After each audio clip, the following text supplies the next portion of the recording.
Pegue agora o seu boletim, meus irmãos, e vamos começar a leitura nele. Começa assim.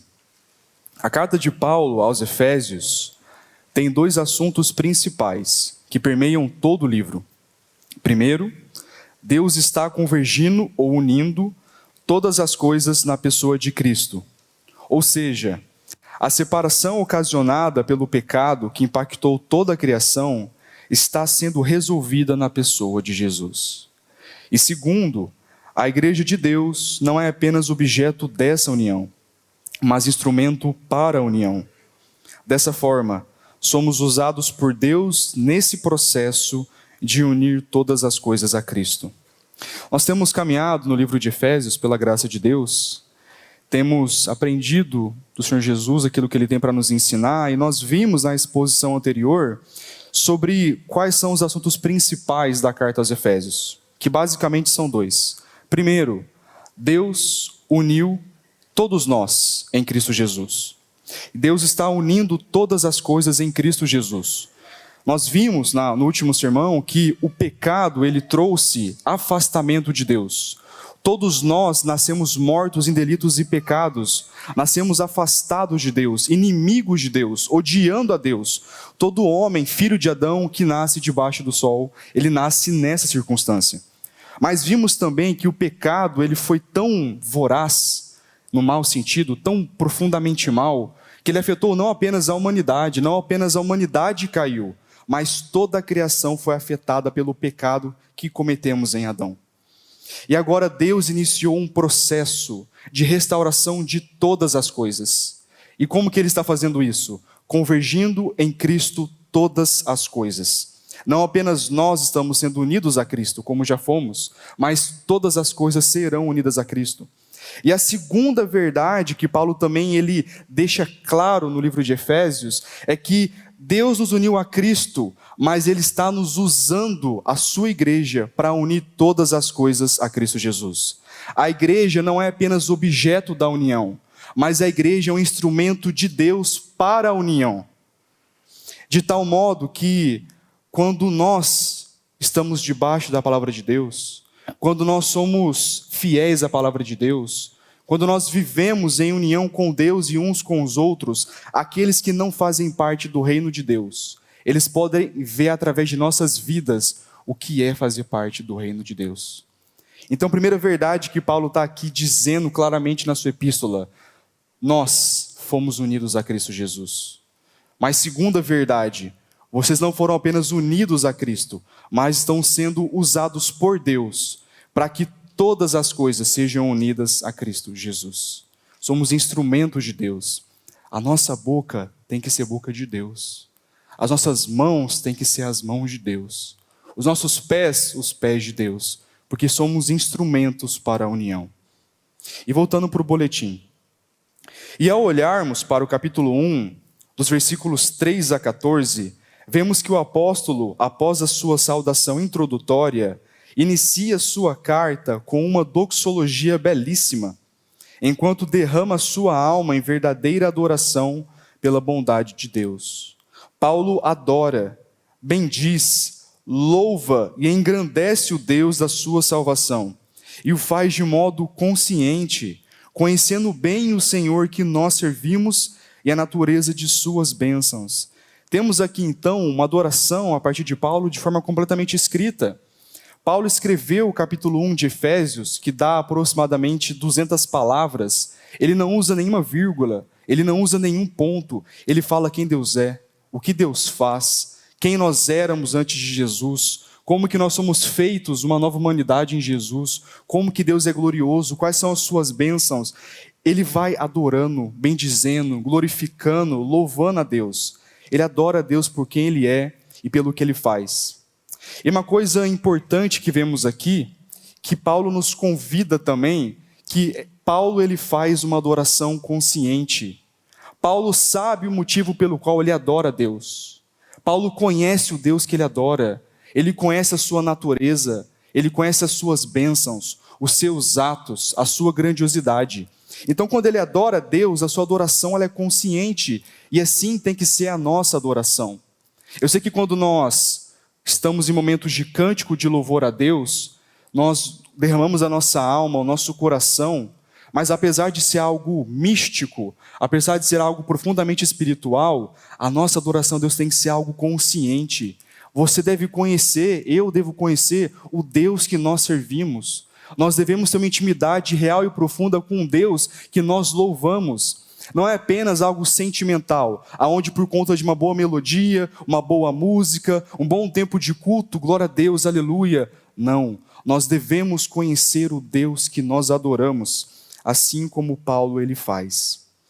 E a partir disso, meus irmãos, quando nós conhecemos a Deus, quando nos encontramos com Ele face a face, quando contemplamos e encontramos a pessoa de Cristo, é impossível nós não o adorarmos. É por isso que, por mais que o culto de domingo, esse momento agora de pregação da palavra de Deus, os cânticos que nós tivemos, o momento nosso de oração, por mais que constantemente estamos sendo ensinados, encorajados, fortalecidos, exortados, nós estamos aqui para adorar a Deus. Sermos edificados é um benefício de adorarmos a Deus. E a pergunta que nós temos que fazer nessa manhã é: quais são os motivos que você tem para adorar a Deus? São tantos motivos que nós temos para bem dizer, louvar e glorificar o Deus da nossa salvação. Voltando para o boletim, meus irmãos. A seção trabalhada por Paulo, dos versos 3 a 14, pode ser dividida em 3 partes. Dos versículos 3 a 6, Paulo nos fala das obras realizadas por Deus e Pai nosso e de nosso Senhor Jesus Cristo. Dos versículos 7 a 12, o apóstolo nos ensina sobre as bênçãos concedidas pela própria pessoa do nosso Senhor e Salvador Jesus Cristo. Por fim, dos versos 13 a 14, ele encerra essa sessão com as bênçãos concedidas pelo Espírito Santo. E agora o título do nosso estudo, que é Bênção Trinitária do Pai, começa a fazer mais sentido. Quando Paulo escreve Efésios 1, dos versos 3 a 14, nós vemos que Paulo faz uma divisão trinitária. Ele começa falando dos versos 3 a 6 sobre as bênçãos que aqueles que são crentes em Jesus recebem pela parte do Pai. Dos versos 7 a 12, Paulo agora começa a mostrar como que Jesus, não apenas o Pai, mas como que existem bênçãos que são concedidas por Jesus a nós. E ele finaliza dos versos 13 a 14 dizendo das bênçãos concedidas pelo Espírito Santo. Então Paulo faz uma divisão aqui trinitária, uma trinitária estrutura bem clássica que nós temos. Mas é importante falar que essa estrutura ela não é necessariamente canônica. Nós temos na Escritura, em outros momentos, onde quem escreveu a carta começa falando de Jesus, e depois fala do Pai, e depois fala do Espírito. Em outros lugares na Bíblia nós temos onde começa a ser falado do Espírito Santo, depois do Pai, depois do Filho. Então não é canônico, eu vou falar assim, porque nós temos essa estrutura muito famosa a partir do batismo, onde Jesus ensina a batizar no nome do Pai, do Filho e do Espírito Santo. Mas é importante a gente entender isso, porque muitas vezes, quando a gente se refere à Trindade, a gente comete um pequeno equívoco que ela é muito comum e a gente nem se dá conta. E talvez você entenda que ela está correta, mas gostaria de talvez trazer um outro entendimento aqui, que é o quê? Quando nós falamos primeira, segunda e terceira pessoa da Trindade. Quando a gente estuda um pouco mais, faz uma análise da Escritura, nós percebemos que falar isso não está completamente correto, porque não é como se eles estivessem disputando posições sobre quem é o primeiro, sobre quem é o segundo, sobre quem é o terceiro. Eles são completamente Deus. Eles são Deus em sua essência, em sua natureza, porém são divididos em 3 pessoas. Cada um com suas funções, o seu propósito, a sua relação conosco, mas ninguém ali está disputando o lugar principal. Todos ali querem exaltar, engrandecer o outro. E é importante sabermos disso para a gente adorar a Deus como Ele deve ser adorado. Adoremos a Trindade Santa.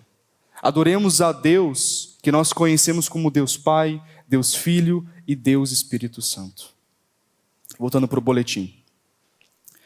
E é importante ressaltar que apesar de Paulo ser trinitário, ao mencionar as 3 pessoas da Trindade, vemos que Jesus Cristo ganha destaque em todo o processo, pois ele é o fundamento sobre o qual Deus está realizando a sua obra. Como o versículo 10 informa, Cristo é o meio pelo qual Deus está iniciando esse processo de restauração de toda a criação. De que forma? Convergindo todas as coisas nele. Cristo é o foco do plano de Deus. Cristo é o assunto principal de toda a Escritura. Alguns estudiosos, eles tentam se propor a definir o que a Bíblia ensina. São tantos autores, tantos assuntos, tantos anos da história em que partes da Bíblia foram escritas em momentos diferentes da história humana, tantos contextos culturais diferentes, mas qual que é o assunto principal de toda a Escritura? E nós temos muitos livros que falam sobre isso, mas independentemente do título que nós dessemos sobre qual o assunto principal de toda a Bíblia, fato é que, se tiver um tema principal, Cristo tem que estar lá. Cristo é o assunto principal de toda a Escritura. Não existe nada antes dele. Não existe nada fora dele. Não existe nada sem ele. E se fizéssemos uma análise sobre, nós conseguimos olhar para outras religiões. Os ímpios muitas vezes falam, mas a minha fé, a outra religião que eu tenho, tem algumas coisas parecidas com o que você crê. Eu já escutei isso de alguns colegas que creem em outras religiões e falam, mas nós cremos em coisas parecidas. Fato é, meus irmãos, que se nós fôssemos fazer uma análise profunda, qual que é o motivo principal do Evangelho, ele ser a verdade que destoa de todas as outras mentiras e falsas religiões de todo mundo? Porque o Evangelho é baseado em Cristo Jesus. Ele é a rocha que sustenta o Evangelho, é a rocha que sustenta o reino de Deus, é a rocha que sustenta a igreja. Nada sem ele, nada fora dele. Quando olhamos para o Antigo Testamento, tudo que Deus deu para o povo de Israel, os reis, profetas, sacerdotes, a lei, a terra, tudo era uma sombra que apontava para Cristo Jesus. E depois que Cristo veio, depois que Cristo encarnou e passou a habitar entre nós, todas as promessas se cumpriram na pessoa de Jesus.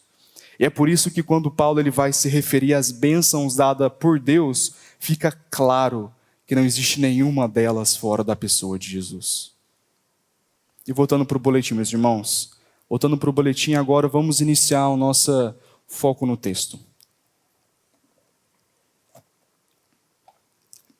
O apóstolo então inicia dizendo: bendito seja o Deus e Pai de nosso Senhor Jesus Cristo, que nos abençoou com todas as bênçãos espirituais nas regiões celestiais em Cristo. Paulo começa bendizendo e louvando a Deus por ter abençoado todos os crentes em Jesus. Nessa afirmação, ele especifica como que essas bênçãos ocorreram, com o que Deus nos abençoou e onde essas bênçãos estão localizadas. Todo o resto dessa porção, da seção, dos versículos 4 a 14, serão as descrições e especificações sobre essas bênçãos mencionadas no versículo 3. Algumas pessoas entendem que é como se Paulo estivesse trabalhando dois assuntos diferentes. Como se ele estivesse iniciando no capítulo 3, falando de que Deus abençoou os crentes em Jesus com bênçãos espirituais, e depois ele começa a falar de outras verdades. Mas, na verdade, o que faz mais sentido quando nós olhamos para o texto é que Paulo, no versículo 3, ele começa dizendo que todos os crentes em Jesus foram abençoados com bênçãos espirituais. E a partir do versículo 4 em diante, ele começa a especificar quais foram as bênçãos espirituais que todo crente foi abençoado em Jesus. Essa é a proposta dele. É de começar, vocês foram abençoados, nós fomos abençoados, mas com qual tipo de bênção? E ele começa a descrever quais são as bênçãos espirituais com qual fomos abençoados em Jesus. Voltando para o boletim. Aprendemos nessa porção do texto o que significa realmente ser abençoado por Deus. Longe de qualquer aspecto humano e mundano, Paulo nos traz uma visão rica, profunda, complexa e correta sobre o conceito de bênção. Aqui, a partir das obras realizadas pelo Pai, são elencadas as seguintes bênçãos. Deus nos escolheu para sermos santos e irrepreensíveis. Nos predestinou para sermos adotados. Graça que Ele nos concedeu gratuitamente. Essas são as bênçãos que Paulo está dizendo. Foram com elas que nós somos abençoados. E aqui, meus irmãos, fica uma oportunidade de fazermos uma grande reflexão. Se eu te perguntasse nessa manhã, você se considera abençoado por Deus? Se sim, quais seriam os motivos que você daria? Quais os motivos que eu e você daríamos para falar, eu sou abençoado por Deus? Seria por conta da nossa família? Talvez por termos uma boa casa? Talvez por termos um carro? Por termos um trabalho? Talvez por nós termos alimento em nossa mesa e fartura? Por termos amigos e termos irmãos? Por mais que tudo isso, de fato, sejam bênçãos dadas por Deus, não é isso que Paulo está considerando aqui. Paulo não está considerando as bênçãos físicas e terrenas. Paulo não está considerando o fato de que nós temos e nós não temos tido falta de nada. Paulo ele tem aqui em mente de que ser abençoado por Deus é ter as bênçãos dadas por Cristo Jesus e que estão localizadas nele. Paulo não faz aqui uma seleção de bênçãos que pode ser enferrujada, bênçãos que podem ser tiradas de nós, bênçãos que podem acabar, bênçãos que nós podemos não ter mais por algum motivo.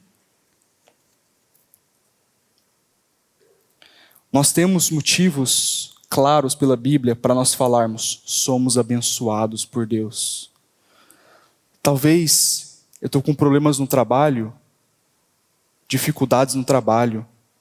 Talvez alguém aqui está há 3 meses procurando um emprego e não consegue. E ainda assim você pode dizer, eu sou abençoado por Deus.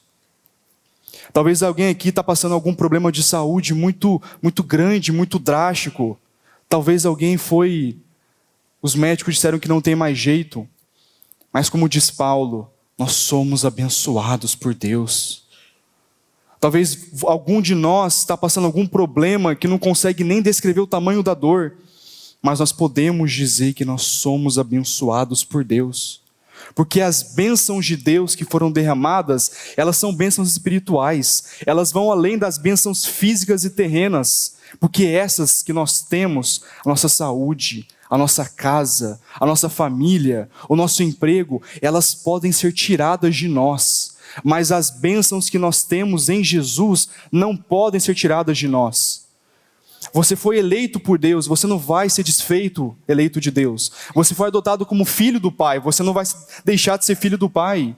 Você tem uma salvação plena em Jesus, você foi completamente perdoado, reconciliado, e nada pode te tirar das mãos de Jesus. É por isso que Paulo, mesmo estando preso, mesmo Paulo tendo tido vários irmãos que o abandonaram no meio do caminho, mesmo Paulo tendo sofrido tantas chibatadas, passado por fome e perseguição, numa cadeia, ele escreve a outros irmãos para encorajá-los dizendo, nós somos abençoados por Deus. E voltando para o boletim, meus irmãos. Essas bênçãos, como o apóstolo vai dizer, elas são espirituais, ou seja, não estão ligadas a nada que seja físico e material, como bens e posses. Muito pelo contrário, essas bênçãos são espirituais e estão localizadas em regiões celestiais.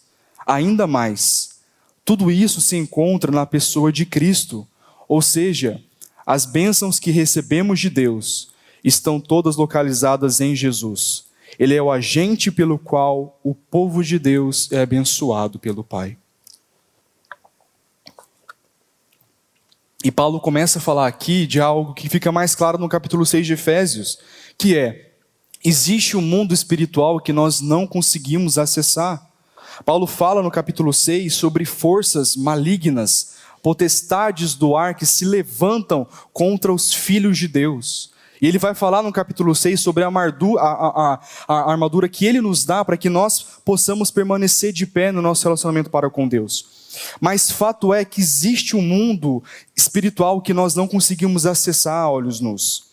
Tudo bem que, infelizmente, por conta de um evangelicalismo brasileiro muito doido muitas vezes, que prega coisas que são heresias, que pregam exageros, nós olhamos para essas coisas que são pregadas e muitas vezes podemos pegar uma verdade bíblica e deixar de depositar nossa confiança, não crer. Mas por mais que existam exageros lá fora, fato é, existe um mundo espiritual que nós não acessamos a olho nu. Mas Paulo fala mais. Por mais que nós não acessemos esse mundo espiritual, nós já estamos inseridos neste mundo. Nós já desfrutamos deste mundo. Nós já estamos assentados em regiões celestiais em Cristo Jesus. Por quê? Porque a cada um de nós que foi unido a Cristo, a cada um de nós que agora está inserido, enxertado em Cristo, porque Cristo agora está nas alturas com o Pai, e nós estamos nele. Nós não vemos, mas estamos lá. Estamos com Jesus, estamos com o Pai. Nós não vemos, mas nós já desfrutamos. E é por isso que a nossa esperança não pode ser roubada de nós, porque ela não está alicerçada em coisas materiais, mas no que é espiritual. E não apenas isso, essas bênçãos que estão em regiões celestiais, não estão apenas lá, mas estão lá em Cristo Jesus. Cristo é o agente, Ele é o meio pelo qual, somente por meio dele, é somente através dele. É por isso que é muito bom nascer numa igreja, é muito bom nascer numa família cristã, é muito bom ter amigos cristãos, é muito bom ser batizado, é bíblico, mas nada adianta tudo isso, se não estivermos em Cristo Jesus. Todas essas coisas que são maravilhosas, termos uma comunidade local, amigos na fé, sermos batizados, participarmos de uma família crente, tudo isso é uma bênção que antes tem que vir, eu estou unido a Cristo. É por isso que essa pergunta mais importante que temos que fazer nessa manhã, estamos desfrutando o fato de que estamos em Cristo? Porque é dele que as bênçãos fluem. E voltando para o boletim, meus irmãos. E o texto agora vai enumerar quais as bênçãos espirituais e como elas se manifestam. A palavra continua: antes da fundação do mundo, Deus nos escolheu nele para sermos santos e irrepreensíveis diante dele em amor. A primeira bênção que Paulo menciona, mostrando-nos a sua profunda importância dentro do plano divino, é a eleição. Deus escolhe pecadores, no caso, cada um de nós, para que sejamos salvos por Ele. Essa verdade leva o apóstolo a adorar a Deus por isso. O que para alguns poderia ser motivo de escândalo, para Paulo é motivo de bendizer ao Senhor. O assunto eleição, por muitas vezes, no meio cristão, ele é discutido. Muitas vezes tem meios cristãos que têm algum tipo de intriga, de debates. São vários anos de história da igreja onde esse tema eleição, predestinação, é algo discutido. Fato é que o que para alguns é uma dificuldade, o que para alguns é um desafio, para Paulo é motivo de adoração. Paulo adora Deus em saber que Deus o elegeu em Cristo Jesus. Paulo adora, bendiz, glorifica, louva, exalta, engrandece a Deus por essa bênção que é: nós fomos eleitos em Cristo Jesus. O Pai nos escolheu. E independentemente da dificuldade que seja para alguns entender isso, fato é bíblico e requer de nós adoração. Por isso que esse tema, eleição, não é um assunto secundário, não é um assunto que nós podemos deixar de lado. Em outra ocasião discutiremos, em outra ocasião falaremos sobre isso, deixa para lá, depois a gente pensa sobre esse assunto. Não. Quando Paulo fala das bênçãos espirituais em Cristo, essa é a primeira bênção que ele elenca. Porque o fato de o Pai nos eleger é um motivo profundo de adoração. Por mais que nós não compreendamos, por mais que não entendamos como isso acontece, requer de nós louvor e adoração. E voltando para o boletim, meus irmãos. Deus nos escolheu. O texto não fala que nós escolhemos a Deus. O texto não diz que Deus previu quem iria crer e com base nisso elegeu os pecadores. A palavra fala que quando Deus nos escolheu, Ele o fez antes da fundação do mundo, ou seja, antes mesmo que existíssemos, mostrando-nos que Ele não nos levou em consideração. Ele não tomou a decisão de nos escolher ou eleger porque viu algo em nós, muito pelo contrário. E é curioso pensar que aqueles irmãos que discutem sobre esse assunto ou discordam sobre a verdade da eleição, eles vão tentar propor alguma explicação para ela. Eles vão falar, mas Deus, Ele viu de antemão quem creria, e porque Ele sabia quem creria, Ele escolheu. Mas, meu irmão, se Deus viu de antemão quem creria, não foi Ele que escolheu, foi a pessoa que escolheu. Mas não é o que o texto fala. O texto fala que antes da fundação do mundo, ou seja, nós não podíamos proporcionar nenhum tipo de contribuição, nós não tivemos parte nisso. Antes da fundação do mundo, quando nem nós sequer existíamos, Deus, Ele nos escolheu. Claramente, é uma manifestação da liberdade de Deus, que é o quê? Ele faz o que Ele quer. Ele é grande demais, Ele não pode ser contido, Ele não pode ser limitado, Ele não pode seguir uma linha de raciocínio que nós queremos. Deus, Ele é livre, Ele é poderoso e somente Ele faz o que Ele quer. E por algum motivo, Ele pegou pecadores imerecidos e de antemão, antes que eles existissem, escolheu a eles para que eles fossem os seus filhos. Por quê? Como? Nós não sabemos. Mas o que isso requer de nós? Adoração. Louvado este Deus que elege, glorificado este Deus que escolhe, porque ninguém é como Ele. E voltando para o boletim, meus irmãos. Após afirmar que fomos escolhidos, Paulo vai dizer onde a eleição acontece. E a resposta é que fomos escolhidos, eleitos nele. Nele quem? Em Cristo. E essa afirmação ela pode gerar algumas dúvidas como: qual é o papel de Cristo na eleição? A ideia de Paulo é que Cristo é o elemento fundamental da eleição. Ou seja, na hora que Deus nos escolheu, quem foi levado em consideração foi Jesus e não nós. É por isso que a salvação que temos não vem de nós, mas é dom de Deus. A gente pode olhar para esse texto e algumas dúvidas podem surgir. Qual que é o papel de Cristo aqui? Ele é o fundamento da eleição? Ele é a origem da eleição? Ele é o executor da eleição?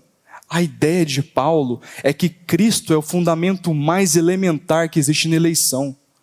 A eleição, ela flui de Cristo. A eleição é feita em Cristo. A eleição é para Cristo. É através de Cristo. É para Ele. Não fomos nós levados em consideração, mas Cristo quem o foi. Ele é o papel elementar de tudo. E voltando para o boletim, qual é a finalidade de sermos escolhidos? De acordo com Paulo, é de sermos santos e irrepreensíveis diante dele. A palavra irrepreensível, juntamente com a expressão diante dele, leva-nos a uma ideia de julgamento, porque alguém que é irrepreensível diante de algo ou alguém, é alguém considerado sem culpa. Isso significa que Deus nos escolheu para um dia estarmos diante dele sem culpa alguma. E evidencia que se o propósito de Deus é nos tornar aceitáveis a Ele, porque um dia nós não éramos nem santos e nem irrepreensíveis. Mais uma vez, o apóstolo mostra que nada em nós foi levado em conta quando Deus nos escolheu.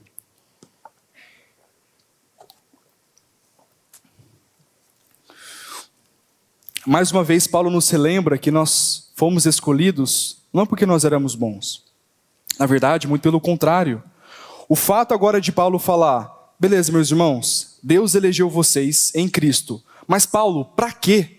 Qual o propósito da eleição? Com qual objetivo? E ele responde: para que vocês fossem feitos, para que nós fôssemos feitos, santos e irrepreensíveis.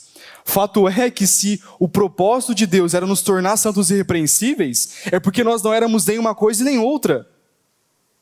Se nós tínhamos que ser tornados por Deus essas coisas, é porque nós não éramos cada uma delas. Nós não éramos santos e nem irrepreensíveis. Muito pelo contrário. Paulo depois ele vai abordar melhor em Efésios 2, 3, 4, falar que nós estávamos mortos em delitos e pecados. Ele vai falar que nós éramos inimigos de Deus, nós éramos aversos a Deus. Paulo fala em Romanos que nenhum de nós, nenhum nascido em Adão, nenhum nascido debaixo do sol, nenhum de nós é bom. Não há um justo sequer, não há um que faça o bem, não há um que busque a Deus. A sua boca, a nossa boca, quando nós nascemos em delitos e pecados, é uma boca que buscava envenenar. Os nossos pés eram rápidos para poder fazer o mal, como diz Paulo. Essa era a nossa situação. Blasfemos, mentirosos, assassinos, adúlteros. Essa era a nossa condição antes de Cristo. E Paulo vai falar que o propósito de Deus, o Pai, nos escolher em Cristo, é para que nós fôssemos feitos santos e irrepreensíveis diante dEle. Meus irmãos, o que um morto pode fazer? O máximo que um morto faz é feder. E é isso que cada um de nós fazíamos diante de Deus. Nós fedíamos. E é por isso que o amor de Deus fica evidenciado a todo o universo. Porque quando nós éramos os piores, Deus amou a cada um de nós. Essa expressão que Paulo se utiliza de santos e irrepreensíveis, essa expressão é uma expressão que ele pega do Antigo Testamento, quando eram feitos sacrifícios pelo sacerdote, em prol do povo, em prol do pecado das pessoas, para que essas pessoas fossem consideradas santas e irrepreensíveis diante de Deus, por conta do fato de o pecado que elas cometiam os impedia de ter algum tipo de relacionamento com Deus. E para a ira de Deus ser aplacada, sacrifícios eram realizados, para que essas pessoas fossem, entre aspas, consideradas santas e irrepreensíveis. E agora Paulo quer trazer essa ideia do Antigo Testamento, relembrando, aquilo era uma sombra. Aquilo era uma sombra, mas agora, de fato, que Cristo veio e nele nós somos tornados santos e irrepreensíveis, com esse propósito. E é importante nós considerarmos, meus irmãos, que se o propósito de Deus fosse nos fazer santos e irrepreensíveis, é contraditório da nossa parte quando muitas vezes nós não vivemos uma vida de santidade. Toda vez que um crente em Jesus, alguém que faz parte do reino de Deus, não busca santidade, não busca ser santo, tem uma vida talvez deliberada no pecado, peca sem medo, isso é totalmente o contrário ao propósito de Deus. Deus sacrificou o seu Filho, Deus nos elegeu nele, para que nós fôssemos feitos santos e irrepreensíveis. É por isso que não faz sentido quando nós não buscamos a santidade. Não faz sentido quando nós flertamos com o pecado. Não faz sentido quando nós sabemos como que um crente tem que viver nesse mundo e fazemos completamente diferente. Porque o propósito de Deus para tudo isso foi o quê? Nos tornar santos e irrepreensíveis. Meus irmãos, que nós venhamos a temer a Deus. Que venhamos a honrar o propósito pelo qual Ele elegeu cada um de nós. Que a santidade não seja um fardo, que buscar a palavra de Deus para que nós sejamos conformados à imagem de Jesus não seja um problema para nós, mas um prazer. Por quê? Porque Deus nos elegeu para isso, para que fôssemos feitos santos e irrepreensíveis. Mas também temos uma promessa. Temos uma promessa de que, apesar de que ainda neste mundo estamos limitados a este corpo de pecado, estamos ainda limitados a este mundo pecaminoso, ao pecado que nos assedia, um dia nós seremos plenamente santos e irrepreensíveis. Naquele grande dia, quando Cristo descer do céu para vir nos buscar, quando a Jerusalém transformada for trazida por Deus do céu até a terra, quando nós contemplarmos Cristo face a face e tivermos um corpo glorificado, neste momento seremos completamente santos e irrepreensíveis. Não haverá mais dor, nem morte e nem fome. que são consequências que o pecado trouxe para este mundo. Louvado seja Deus. E voltando para o boletim. No final do versículo, após o ponto, surge a expressão em amor, que muitas traduções relacionam a nos predestinou. Eu vou reler o versículo, porque como esse texto é um pouco grande, a explicação talvez um pouco, a gente tem que ter bastante atenção, eu vou reler o versículo para ficar claro na nossa cabeça. O texto fala assim, o versículo 4. Antes da fundação do mundo, Deus nos escolheu nele, para sermos santos e irrepreensíveis diante dele. Ponto. Em amor nos predestinou.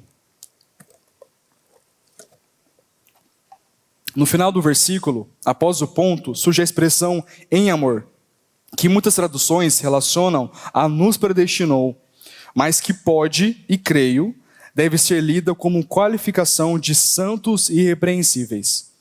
Em amor não é a causa da predestinação. É o modo e o ambiente em que Deus nos torna santos diante dele. E onde esse amor se revela e opera de forma decisiva? Na cruz de Cristo. Ali, o amor eterno do Pai se encarna no sacrifício do Filho. Seu sangue nos limpa da culpa e nos reconcilia para que estejamos irrepreensíveis perante o juiz. Vivendo como quem foi crucificado com Cristo, perdoando como fomos perdoados, servindo como fomos servidos, buscando o bem que nos alcançou, a igreja já manifesta a convergência de todas as coisas em Cristo. Deus nos escolheu para sermos santos e irrepreensíveis em amor, e por esse amor derramado na cruz, nos faz seus filhos e nos envia como instrumentos de sua obra em Cristo. Vamos lá, meus irmãos, vamos analisar com cautela o que foi falado aqui agora. Nós percebemos no versículo 4 que Paulo ele começa falando que Deus, antes da fundação do mundo, escolheu os crentes em Jesus com o propósito de serem feitos santos e irrepreensíveis.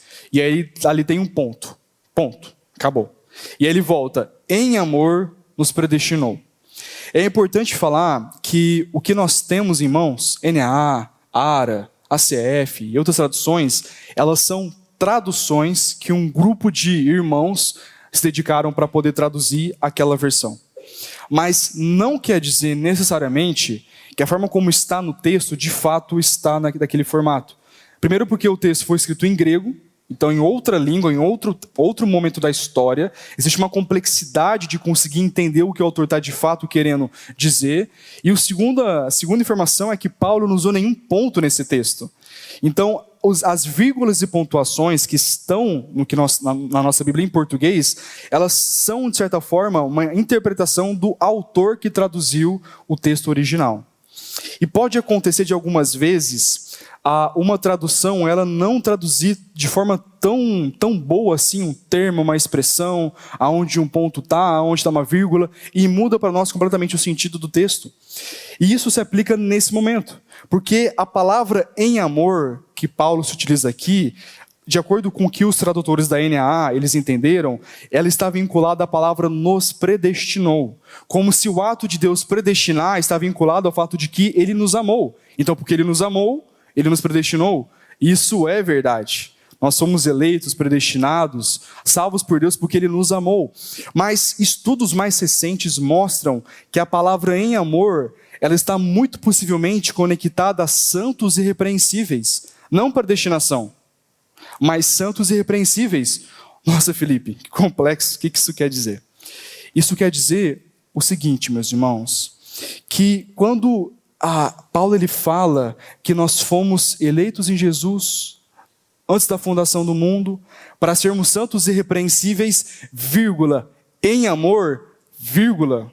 Isso quer dizer o quê? Que em amor, estando conectado com santos e irrepreensíveis, está nos ensinando e nos instruindo que o ambiente onde a santidade e a irrepreensibilidade ela deve existir, deve ser num ambiente, num contexto de amor.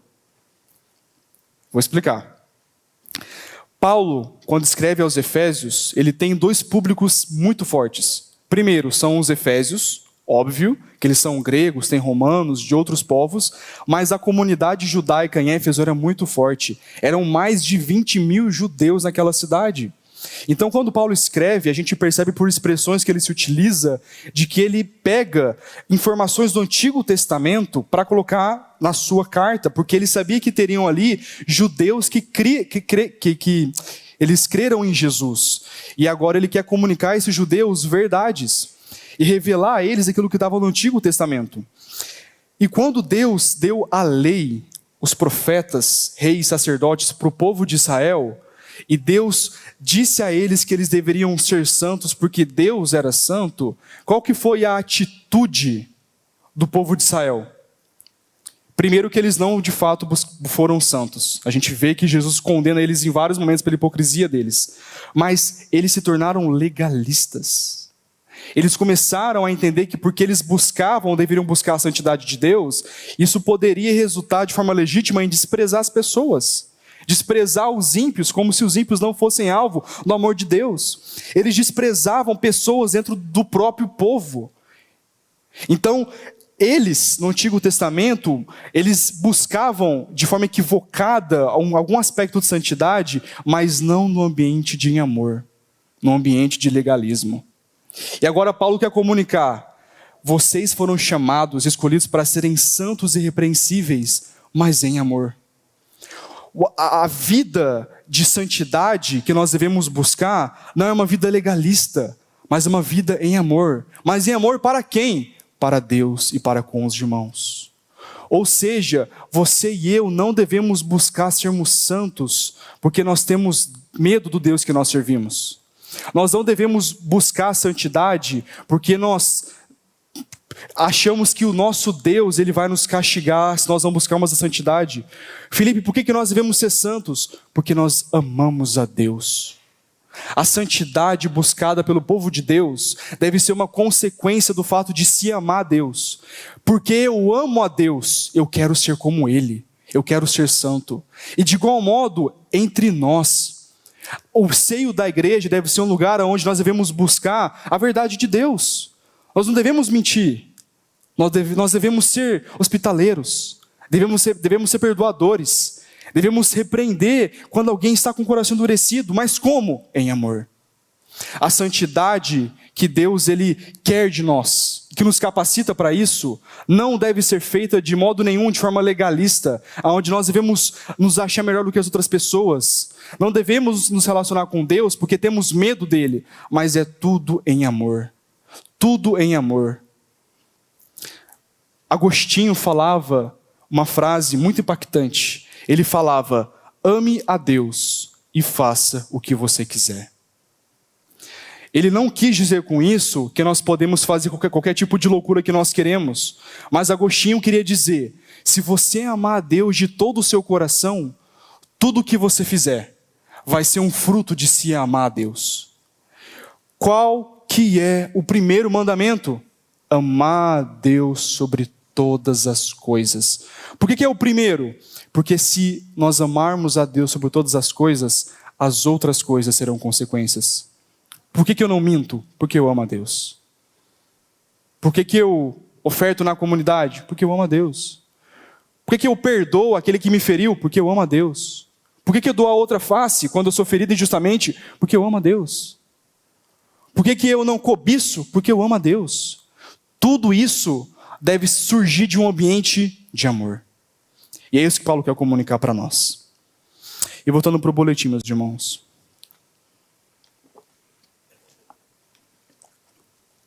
Paulo continua dizendo: nos predestinou para Ele, para sermos adotados como seus filhos, por meio de Jesus Cristo, segundo o propósito de sua vontade. E após afirmar que fomos escolhidos, o apóstolo agora fala que fomos predestinados, ou seja, Deus definiu de antemão o destino dos eleitos, que é Ele mesmo. Deus nos escolheu para que fôssemos adotados, para sermos seus filhos, e Ele se tornasse o nosso Pai. Nós nascemos inimigos de Deus, porém um dia, involuntariamente, fomos tornados em filhos de Deus. E alguns poderiam perguntar: mas e as pessoas que não foram escolhidas? E aqueles que não foram predestinados? Coitado deles. Essa pergunta, ou afirmação, ela pressupõe que algum de nós é bom. A verdade é que nenhum de nós é bom. Nenhum de nós nasceu bom. Paulo, pelo contrário, fala: todos nasceram maus, mortos, delitos e pecados. A sua boca é má, os seus pés são más, o seu coração é má, suas mãos são maus. É por isso que o fato de Deus escolher alguns é um ato de graça, mas o fato de não escolher outros é um fato de justiça. Porque todo filho de Adão que nasce debaixo do sol deve ser condenado porque pecou contra um Deus santo. Se um juiz, ele perdoa facilmente um bandido que assassinou toda uma família, esse bandido assassina uma família, chega diante do juiz e fala assim: seu juiz, eu cometi um equívoco, foi um deslize que eu cometi, me absolve, perdoa a mim. Se esse juiz liberasse esse assassino, você diria que é um juiz bom ou mau? Justo ou injusto? Assim é todo homem que nasce para com Deus. Deus, por ser justo, deve condenar todos os pecadores. Por graça escolheu alguns, e por justiça não escolheu outros. Não é um ato mau de Deus, mas é um ato de graça e de justiça.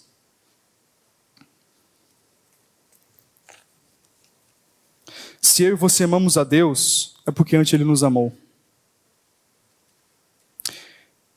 Como que Paulo enxerga isso? Ele adora a Deus. Ele louva ao Deus que escolhe. Ele louva ao Deus que predestina. Meu irmão, receba a bênção. Receba a bênção. Você foi predestinado por Deus, sendo que não existia nada em você. E Deus é digno de adoração por causa disso. Voltando para o boletim. E como que acontece a predestinação? E como isso acontece? Por meio de Jesus Cristo. Como? Sendo unido a Ele. Por isso que Paulo fala aqui que é por meio dele que somos adotados por Deus. O Senhor não pode gerar algo que não seja de sua natureza, e somente o Filho é gerado do Pai. Porém, quando somos unidos a Cristo, que é o Filho de Deus, não é nós que Deus vê, mas o seu Filho. Ele deixa de ser unigênito para ser o primogênito dentre muitos irmãos. A Bíblia fala que os homens nasceram filhos do diabo, filhos da ira. Mas a verdade que Paulo aqui quer revelar é: como que é possível Deus olhar para um homem e torná-lo seu filho, filho de Deus? E Paulo responde: tudo isso acontece nele. Nele quem? Em Jesus. Quando nós somos unidos a Cristo pela fé, quando olhamos para o nosso Salvador crucificado e ressurreto, e o amamos de todo o coração, e somos unidos agora a Ele, quando o Pai olha para nós, não é a nós que Ele enxerga, é o seu Filho Jesus Cristo. Porque nós estamos nele. Quando Adão e Eva, eles pecam, e eles fazem uma vestimenta de plantas ali para eles, Deus agora mata um animal, e os cobre com uma outra vestimenta. Logo depois, Jesus vai contar uma parábola e vai falar sobre um rei que faz um convite aos grandes de uma cidade para que fossem à sua festa, e eles se negam a ir. E agora Jesus vai contar que Deus, ele manda chamar os piores, os cegos, os coxos, os surdos, os mudos, os pobres. E aí ele fala que quando eles são levados até a festa desse grande Senhor, esse grande Senhor dá a eles uma túnica, de tal modo que todo aquele que crê em Jesus, ele agora está vestido com as roupas do Cordeiro. O sangue de Cristo está sobre cada um de nós. Porque, como Paulo fala, fomos unidos a Jesus. E agora Deus não vê a nós, mas Ele vê o seu Filho quando Ele olha para nós. É por isso que eu e você podemos ter segurança de que nós não seremos abandonados. É por isso que temos a segurança de que Deus não vai deixar de nos amar. Por quê? Porque Deus não pode deixar de amar o seu próprio Filho. O que isso tem a ver? Porque eu estou no Filho, e o Filho está em mim. E Deus ama o Filho, Deus me ama. Voltando para o boletim. Esse plano inescrutável, impenetrável, incompreensível e insondável de Deus foi feito segundo o propósito de sua vontade. Deus planejou tudo isso. Ele não foi levado por achismo, emocionalismo, nem influenciado por nada. Essa foi e é a vontade dele, pensada de forma inteligente, sábia, perfeitamente executada, desde os tempos eternos. Os nossos planos podem ser frustrados, mas os dele se cumprem. Alguns cristãos, eles têm uma impressão equivocada que a história da redenção de Deus é como se fosse uma história onde as coisas foram acontecendo e Deus foi se amoldando as coisas. Deus criou Adão e Eva, mas aí do nada, sem ele esperar, Adão e Eva caem, e aí Deus fala assim, poxa, mas não era meu plano é que eles comessem da árvore da vida, e eles fossem agora eternos, mas eles caíram, poxa, o que eu faço agora? Eu acho que vou enviar meu filho, Jesus, vem, você vai ser o plano B agora. Alguns cristãos, eles acham que é como se fosse algo dessa forma, como se Deus tivesse perdido o controle das coisas, como se Jesus fosse um tipo de plano B. E Paulo fala que não. Paulo fala que tudo foi feito segundo o desígnio de Deus. Tudo estava calculado, tudo estava planejado, tudo perfeitamente nas mãos de Deus. Ele não perdeu o controle em nenhum momento, nem sequer nenhum segundo. Cada poeira deste universo, cada célula do seu corpo, cada fio de cabelo em nossas cabeças está como está porque Deus quer. E Paulo está ressaltando isso. Paulo agora glorifica porque o desígnio de Deus, que foi na eternidade planejada por ele, se cumpriu. Não foi um plano B, não foi um plano C. Deus não foi movido pela circunstância. Deus não foi movido por emocionalismo. Não é porque ele, nossa, como eles são bonitinhos. Que dó dos seres humanos que caíram. Deus de antemão, antes da fundação do mundo, de forma consciente, de forma poderosa, de forma sábia, inteligente, segundo o seu desejo, ele sempre teve tudo debaixo do seu controle. Esse é o seu Deus, esse é o meu Deus, esse é o Deus que sustenta todas as coisas, sustenta a igreja, e sem Deus tudo cai. Mas porque todas as coisas estão nas mãos de Deus, nós podemos ter segurança. E a pergunta é, o que eu e você temeremos, meus irmãos? O que nós temeremos? Morte? Fome? Doença? Sofrimento? Guerra? Pandemia? O que nós podemos temer se esse é o nosso Deus? E não apenas isso. Nós podemos chegar diante desse Deus grandioso e poder chamá-lo de Pai. É o que Paulo nos ensina. Fomos adotados em Cristo Jesus. E esse Deus poderoso e grandioso é o nosso Deus. Voltando para o boletim. Por fim, a perícope finaliza com para louvor da glória de sua graça, que ele nos concedeu gratuitamente no amado. O que Paulo quer comunicar é que Deus fez tudo isso para que a sua graça, que é gloriosa, seja louvada. No verso 6, o apóstolo então amarra a primeira estrofe da doxologia, que significa adoração, louvor. Ele amarra essa primeira estrofe, centrada nas obras do Pai, com a finalidade de tudo para quê? Por que motivo? Qual a finalização de tudo isso? Ele vai falar, para o louvor da glória de sua graça. Ele não descreve um louvor glorioso, como se fosse um louvor glorioso que nós damos à graça de Deus. Nós temos um louvor glorioso que nós damos à graça de Deus, que parte de nós. Mas o louvor dirigido à glória de Deus, porque ele se revelou gracioso. Ou seja, a graça de Deus é gloriosa. E essa graça gloriosa deve ser louvada por nós. Assim, eleição, predestinação e adoção não são combustíveis para vaidade ou disputa, mas razão para adoração humilde. Contemplando quem Deus é, bendizemos o que Ele fez. Toda a iniciativa é dele, toda a glória também. Paulo especifica onde essa graça nos alcança, que Ele nos concedeu gratuitamente no amado. Não se trata de uma infusão que nos tornaria por nós mesmos aceitáveis, mas de um favor objetivo que Deus nos concede em união com Cristo, o Filho amado. No amado, que é Jesus, o Filho de Deus, o primogênito, no amado, Deus nos torna seus filhos. No amado, ele inicia a convergência de todas as coisas. No amado, a igreja aprende a viver santos e irrepreensíveis em amor. Por isso, a nossa resposta é dupla: louvor com os lábios, e encarnar este louvor com a vida, perdoando, servindo, buscando o bem. Quando a igreja vive assim, ela se torna instrumento do próprio plano do Pai. A glória da sua graça ressoa no mundo, e Cristo é visto como centro em que tudo se une. Relembrando o que falamos no último estudo, para Paulo, a graça de Deus não é algo genérico.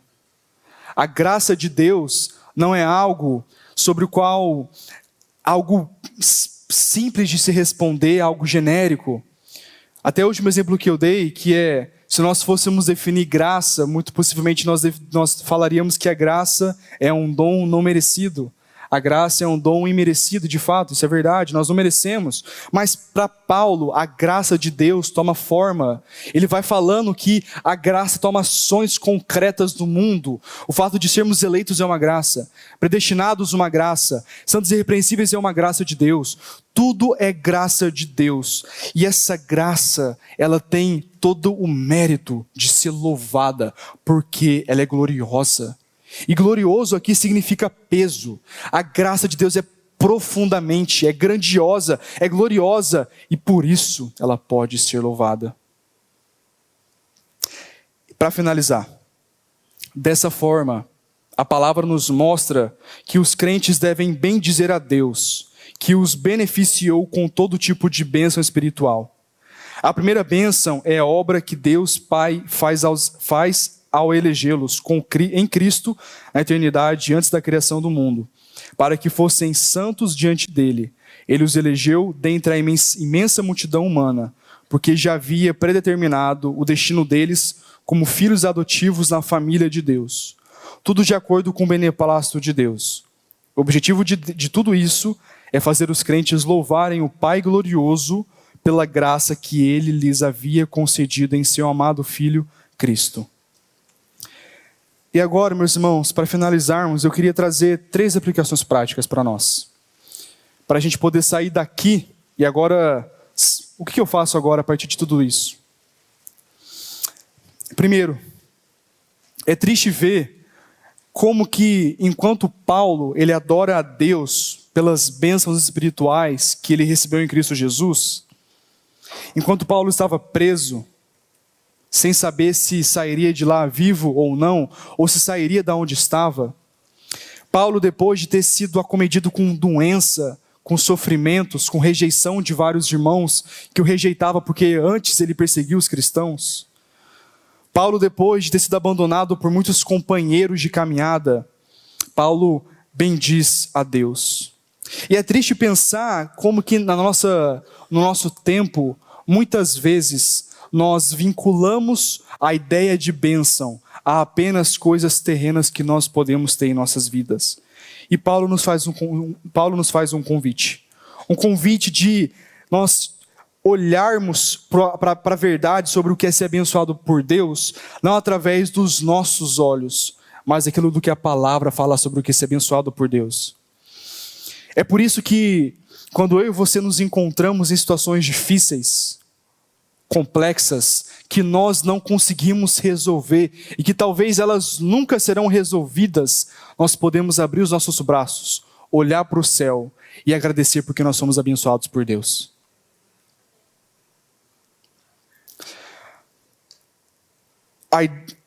A ideia de nós sermos gratos por Deus, pelas suas bênçãos, está diretamente ligado e proporcionalmente ligado à compreensão que nós temos da graça de Deus.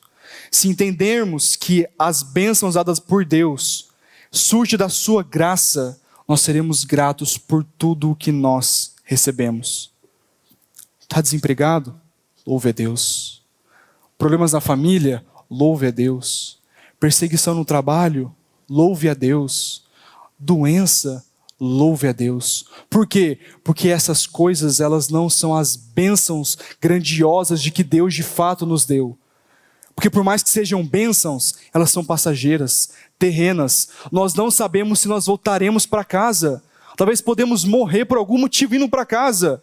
Mas a hora que nós fecharmos nossos olhos nessa terra, abriremos para poder contemplar a face de Cristo. Porque as bênçãos que nós temos nele não serão tiradas de nós. Segundo, queria falar brevemente sobre a soberania de Deus e a responsabilidade humana. Não para resolver esse assunto, porque não sou nem capaz e entendo que é impossível, mas acho que é importante porque nós podemos olhar para este texto e falar: Felipe, nós lemos o texto e aprendemos hoje que de fato Deus é soberano, Ele faz tudo como Ele quer, mas onde fica a responsabilidade do homem? Onde fica a responsabilidade humana no meio disso tudo? E eu queria falar um pouquinho sobre isso. Primeiro, sobre a soberania de Deus. A soberania de Deus é absoluta e abrangente. Deus é soberano. Cada célula do nosso corpo, cada poeira desse universo está onde está porque Deus o quer. O salmista fala que as estrelas que existem, Deus as chama pelo nome. Você tem noção disso, meu irmão? Tem noção disso? Que as estrelas que existem no universo, aquelas que nós nem conhecemos, que nós temos dificuldade de saber onde estão, elas Deus chama pelo nome, como se fossem crianças que obedecem um pai. Esse é o Deus de Jesus. Esse é o nosso Deus e Pai. Ele é soberano sobre todas as coisas. A eleição, ela acontece de forma soberana. Quando que ela acontece? Antes da fundação do mundo. Quando nós nem sequer existíamos. Em quem? Nele, em Cristo. Ou seja, é através dele, não é através de nós. Pelo que nós fazemos, pelo que somos, pela lei que praticamos, pelos atos de bondade, pelos ritos que fazemos, é em Cristo. Para quê? Pelo motivo que nós queremos? Não, pelo motivo que Deus quer, para sermos santos e irrepreensíveis e adotados como filho. Por quê? Para que o louvor da glória, da graça de Deus seja louvado. E a graça não é meritória. A graça, em certa perspectiva, meus irmãos, ela é incoerente. O fato de Deus ser gracioso com os piores é incoerente. O fato de Deus dar o seu filho para malfeitores é incoerente, não faz sentido, porque é graça.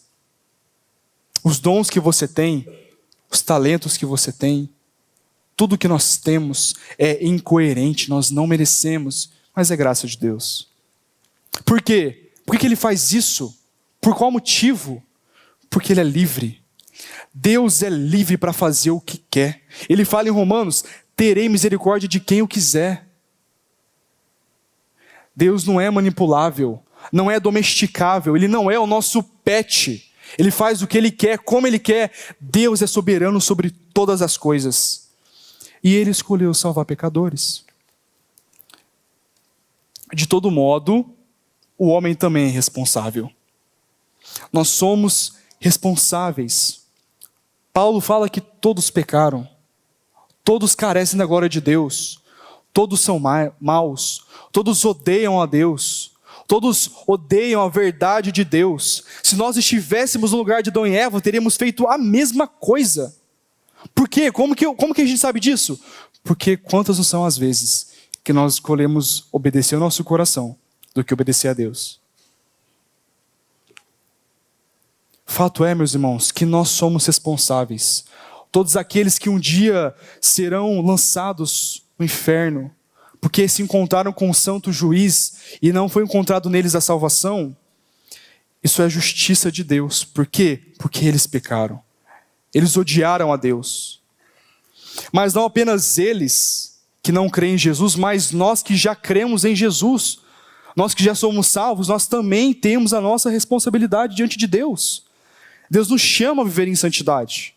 Deus nos chama a odiar o pecado. Sede santos, porque eu sou santo. E nós não podemos usar a soberania de Deus para justificar nossas escolhas más. Talvez a gente faz escolhas ridículas, coisas que não fazem sentido, e fala assim: olha como que a soberania de Deus é, né? Meus irmãos, não. Nós também somos responsáveis diante de Deus. Mas como que nós compatibilizamos as duas verdades? Como que a gente explica as duas verdades? Meus irmãos, nós não explicamos. Por quê? Porque nós não conseguimos. A nossa mente não consegue explicar o tamanho de Deus. Nós somos incapazes. São séculos de discussão, séculos de debate, séculos de literatura sobre o assunto, e nós não conseguimos explicar, porque nós não conseguiremos. Não cabe a nós. A nossa mente, ela não consegue. Nós estamos limitados, porque nós somos apenas seres humanos. Como que nós conseguiremos compreender em plenitude a mente de Deus? O que eu faço? Coloque sempre na mesa as duas verdades, que é o que a Bíblia faz. A Bíblia não explica perfeitamente como que as duas verdades, Deus é soberano, eu sou responsável, como que elas acontecem, mas a Bíblia constantemente coloca as duas verdades uma do lado da outra. Atos 22, 23, não precisa abrir. Pedro fala que a morte de Jesus aconteceu segundo o desígnio determinado e presciência de Deus, soberania. E como que Pedro finaliza? Vocês mataram Jesus. Ué, como assim? Deus planejou, mas eles mataram Jesus? Sim. Deus é soberano e o homem é responsável. Filipenses 2, 12 e 13. Desenvolvei a vossa salvação. Trabalhem a salvação de vocês. Busquem a santidade, odeiem um pecado, busquem fazer a vontade de Deus. Responsabilidade. E como que ele termina o mesmo versículo? Porque Deus opera em vocês o querer e o realizar. Ele explica? Não. O que ele faz? Coloca as duas verdades na mesa. Isaías fala que Deus levantou a Síria para destruir o povo de Israel, porque eles eram idólatras e desobedientes para com Deus. E o texto fala que, Isaías 1, 17 a 18, fala que no mesmo momento em que Deus vai condenar a Síria, porque a Síria se levantou contra o povo de Deus, o texto fala que Deus vai condenar a Síria. Ué? Deus levantou a Síria e vai condenar a Síria? Sim, por quê? Soberania de Deus e responsabilidade humana. Felipe, o que nós fazemos? Nós pregamos as duas coisas. Vivemos as duas coisas. Deus, ele está no controle de tudo, mas nós somos responsáveis diante de Deus. Calvino, comentando esse texto, ele fala uma coisa muito interessante. Ele fala: aquele a quem isso parece estranho, pondere um pouco, se é tolerável o seu melindre ao recusar uma coisa atestada por evidentes provas bíblicas. Deus é soberano? Eu sou responsável? Eu explico? Não. Mas está na Escritura, eu vou pregar e eu vou viver. E meus irmãos, para finalizar,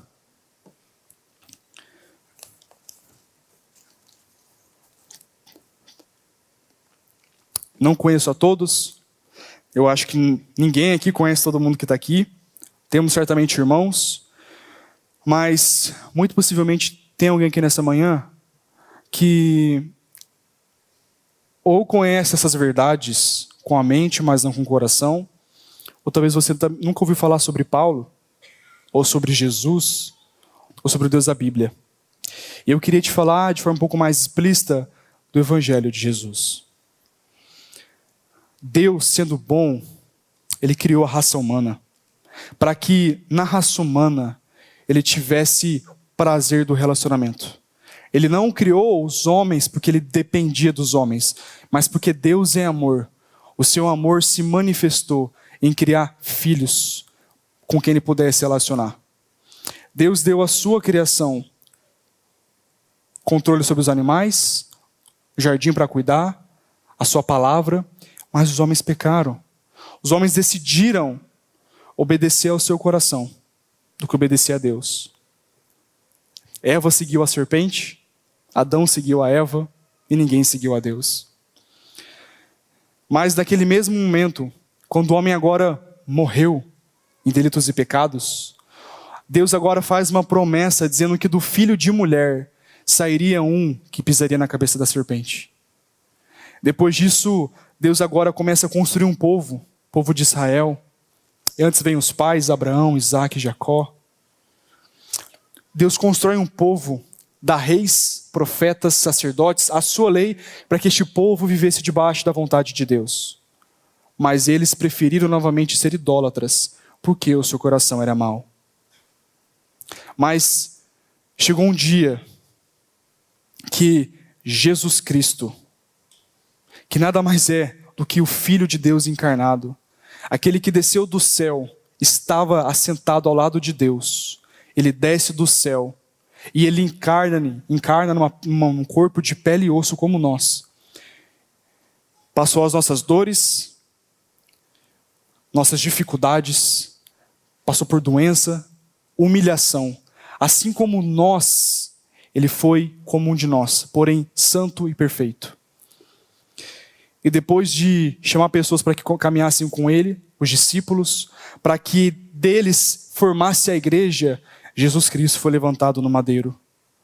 O pior ato de vergonha no Império Romano, na época da história.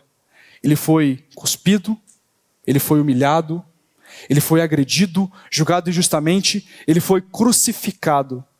Mas quando aquele homem, filho de Deus, estava crucificado no madeiro, não era apenas um homem profundamente machucado e humilhado, mas era o Filho de Deus que reconciliava com Deus o mundo.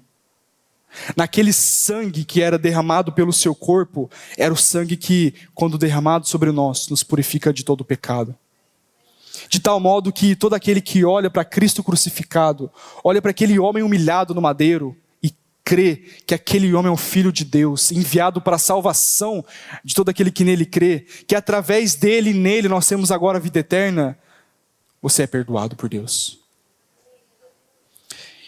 E agora, perdoado por Deus, somos unidos a Jesus, unidos a Ele, para como nós vimos, as bênçãos que estão em Jesus, nós agora podemos desfrutar, porque morremos com Ele, ressuscitamos com Ele e desfrutamos das suas bênçãos. Sem Ele nada podemos fazer. Mas Felipe, o que eu faço? Eu não creio nessa verdade, nem a conhecia. Clame a Deus por salvação. Arrependa-se e creia no Evangelho de Jesus. Porque hoje, Jesus está de braços abertos dizendo, vem pecador. Todo aquele que pede, como Ele mesmo fala, Ele o dá.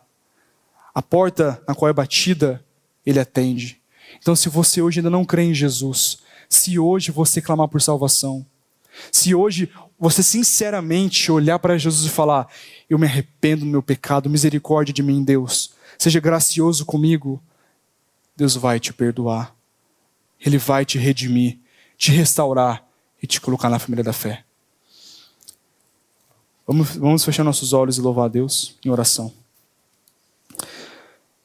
Deus amado, nós te glorificamos, louvamos e bendizemos por quem Tu és. Obrigado porque quando nós éramos Teus inimigos, quando nós não tínhamos nada para Te oferecer e ainda nós não temos, quando nada podíamos fazer, o Senhor olhou para cada um de nós com graça e misericórdia. Matou o Seu próprio Filho, o Senhor o moeu, derramou sobre Ele a Sua santa e justa ira. Para quê? Para que nele nós fôssemos feitos justiça de Deus. Obrigado porque agora quando o Senhor olha para nós, não é nós que o Senhor vê, mas é o Teu Filho. Pedimos que essa vocação que nos foi dada em Cristo Jesus, nós venhamos a nos apoderar dessa vocação. Que nós venhamos a viver neste mundo buscando a Tua vontade, agradar ao Senhor, buscando viver em santidade, sabendo que isso Te agrada, Pai. Mas nós somos fracos e limitados. E pedimos que nos ajude em nossas fraquezas e nossa limitação. Pedimos também que o Senhor amplie o nosso entendimento do que é ser abençoado, porque nós já somos abençoados em Cristo Jesus. Se tem alguém aqui nessa manhã que tem se sentido desanimado, deprimido, por conta de dificuldades, de problemas, de saúde, de coisas que muitas vezes tragam algum tipo de desânimo e depressão ao seu coração, que o Senhor venha animar esses irmãos, através da verdade, fomos abençoados em Cristo Jesus. E por mais que nós podemos ser levados deste mundo, por mais que aquilo que nós amamos pode ser tirado de nós, Cristo não pode ser tirado de nós. E que essa verdade venha permear o nosso coração. Obrigado por esse tempo de culto e pelo tempo que nós teremos ceiando, Pai.